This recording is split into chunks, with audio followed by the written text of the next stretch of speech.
What things did you do as a kid that you now realize is extremely weird? 8 rose petals. My grandfather told me they are edible. I still eat one when I go visit his grave. Edit.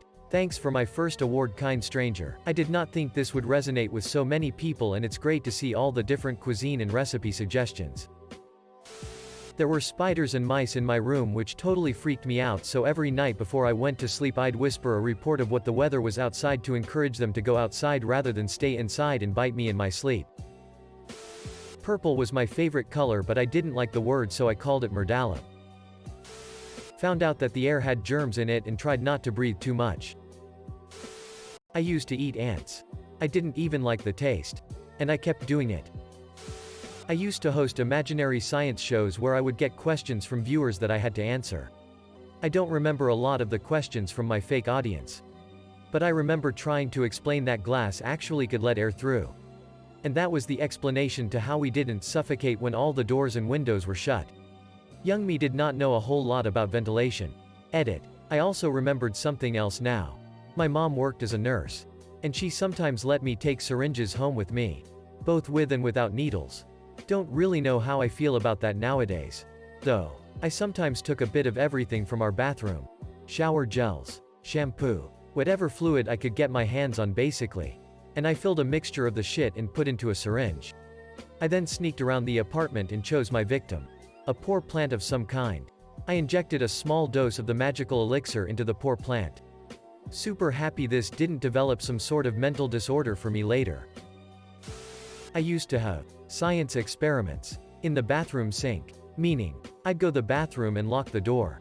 Once in, I'd make sure the sink drain was shut and then proceed to add every cleaner, chemical, shampoo, etc. under the sink to the sink in hopes of a reaction. Never got one. But it also never stopped me from trying. In hindsight, I probably could have killed myself if I had mixed the wrong stuff. I obviously didn't. I used to steal things from my sister when she was mean to me. And then hide them by sewing them into her stuffed animals. She found out a few months ago and was really freaked out. When I was around 4 to 5 years old, I remember I used to sneak downstairs very early in the morning and search for any cups with that of cold sweet sugary coffee in. And drink them before anyone got up. Guess I may have been the youngest caffeine addict in Britain. Edit. Back in the day my parents drank camp coffee. I don't know if this is available outside of the UK, but it's essentially a thick coffee syrup which you use with hot water and milk. I loved it. So much better than instant. Double edit. The hazards of doing this were higher than you might think. Both my parents were heavy smokers, so there was a high probability of there being a dog end. Cigarette butt. Dropped in a cup somewhere. I wasn't that thirsty. I used to eat tissues as a kid. My mum found out one day and yelled at me to stop. As any sane parent would do, so I started eating them in secret. Sneaking away with a tissue box to another room to eat a tissue or two.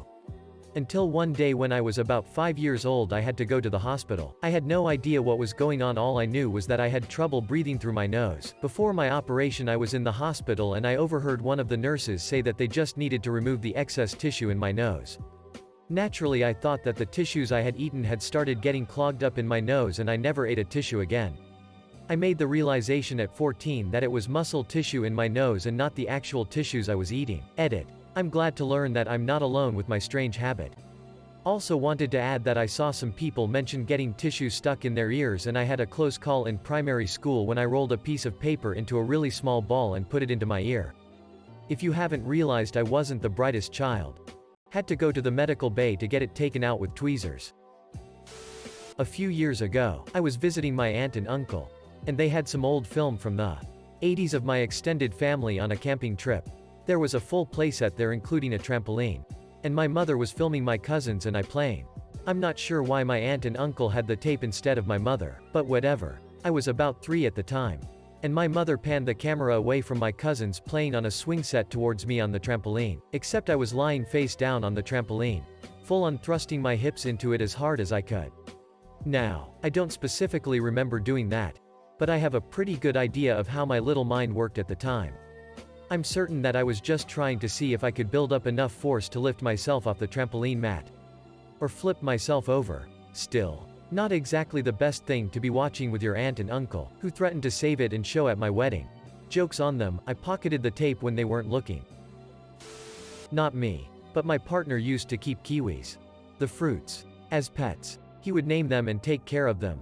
Until his mom took them to blend into a smoothie. That was a rude awakening for him. I used to waste a shit ton of water by turning on the shower and lay on the floor next to it with a towel over my body and fall asleep with a tiny bit of water splashing on my face. I used to imagine I was in a cave and it was raining outside for some reason. Ah, good times. A girl, used to sit back to front on the toilet to pee. My reasoning was that way it sounded like my dad peeing and then the monsters wouldn't try to grab me. Childhood anxiety is wild. I didn't know that people could see my eyes move and used to have my head in one direction and look with my eyes somewhere else. It wasn't before a girl saw me looking at her and said, "What are you looking at?" I figured that out. I was 7 or 8 years old and my mind was blown. My eyes moved. When I was in elementary school, I would use one hand to cover my butt when I showered because I was afraid that a monster would warp through the bathroom wall and attack my butthole. Several friends and myself had a fascination with writing in code. We had little pocket notebooks full of codes and deciphering instructions. Also in code. And would write volumes of notes between us in code. Notebooks got confiscated by a teacher. We wouldn't tell her how to decode. She tried to get us in trouble. Parents thought it was hilarious. I'm almost 60 and I still have one of these notebooks around somewhere. When I was a wee lad, I would wander about the house naked and pull back me foreskin to show visitors. I don't do that anymore though. In grade 1 we would sit in a group on the floor in front of the teacher while she read us stories. I would sit at the back of the group against the wall and pull my pants halfway down my bum. I liked feeling the cool ground wall against my bare butt. I used to eat mechanical pencil lead. No idea how I got into that habit. But I think I enjoyed the crunchiness of it. Did it for a little while. But showed a classmate and she immediately went to the teacher, who then called my mom, who scolded me and told me to stop. Goodbye 0.7 millimeters. You will be missed. Running any lollipop or sucker I ate under the faucet water after every lick because somehow it tasted better after being rinsed. Lol. I would only sit on the toilet with the shower cap on my head.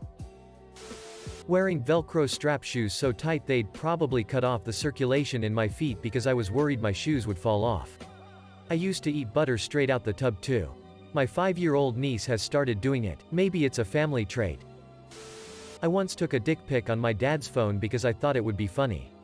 I was 7 and I didn't know what dick pics were or what pedophilia was or anything. My dad never brought it up. Update. I asked my dad about it. He doesn't remember it apparently. I would walk out the bathroom after taking a shit and spread my ass cheeks to whoever was in the living room and ask, "Is my butt clean?" One time it was the guy cleaning our carpet. Had an imaginary friend that I would make bets with. That I was guaranteed to win. The prize being ludicrous amounts of imaginary money. "Hey Joe, I bet you $1 I can hold my breath for 3 seconds. God, I was rich back then. Saying some gibberish all the time and thinking that it is probably meaningful in some languages. I felt smart as hell. Used to piss in bottles. Like outside. Where? You know. I could have just pissed anywhere. I once got busted for breaking a pane of plastic in a neighbor's shed because I left my distinctive calling card at the scene. For what it's worth, I piss in urinals and toilets now. I only piss in bottles when robbing the National Mint. For much of 2nd grade. For some reason, my parents let me pack my own lunch. I had 2 sandwiches of choice. One was what I called a triple butter sandwich. Peanut butter, apple butter, and butter. A little strange. But okay. The other was a lettuce sandwich, white bread, mayo, and a few leaves of iceberg lettuce. I have no idea how they let me eat that for most of a full school year. Edit. Jesus Christ, this got a lot more replies than I thought it would. I have no regrets about the triple butter sandwich. Apple butter, if you've never had it, is pretty delicious, and I'm relatively sure I put butter in there just because it made sense. Because they were all butter. Right. But it wasn't bad. Apple butter, to answer the frequent question, is sort of like an apple jam. Basically imagine the process for making applesauce, but you cook it down longer and it gets all caramelized and concentrated. It's great. It's more letting your kid make a sandwich from a little bit of lettuce that I question. I appreciate a lot of people saying it was good parenting because they were making sure I had something I'd eat. But you're being charitable. It was more that they weren't great parents and probably didn't pay attention. I wasn't a fussy kid at all. Unless you tried feeding me asparagus. I'd eat pretty much anything.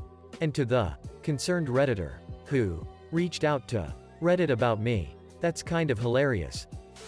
I used to like chewing sponges. Bath sponges. I'd get them wet, wring them out a bit, then put the whole thing or as much as possible in there and just chew. When I was a kid, in the 80s, I had very strict teachers. Any form of back-talking or, God forbid, swearing, would get you a quick slap and a fast march to the head teacher's office to explain yourself. My teacher once sat me down for a talk, as happened fairly often, which was basically her just berating me. In the middle of this, she suddenly stopped and told me I needed to keep my eyes under control. Because I had this terrible nervous habit of twitching my eyes when she was talking to me. In actual fact, I was tracing out imaginary swear words with my eyes. Basically, drawing out things like, piss off, and, shut up, tracing the letters with my eyes as if they were right in front of her face. I didn't realize she could see my eye movements, I don't know why. As an adult, it's obvious that my eyes were darting all over the place and looking crazy. But child me thought that it was subtle enough that it was unnoticeable. And that I was being super sneaky. As soon as I realized she could see it, I stopped. But looking back, probably the funniest part to me now is how much it must have unnerved her. And she never did know the reason for it. To her, I must have just been the weird kid with the crazy eyes. Pooped my pants. Then picked the poop out of my underwear and hid it under the sofa so my parents wouldn't know.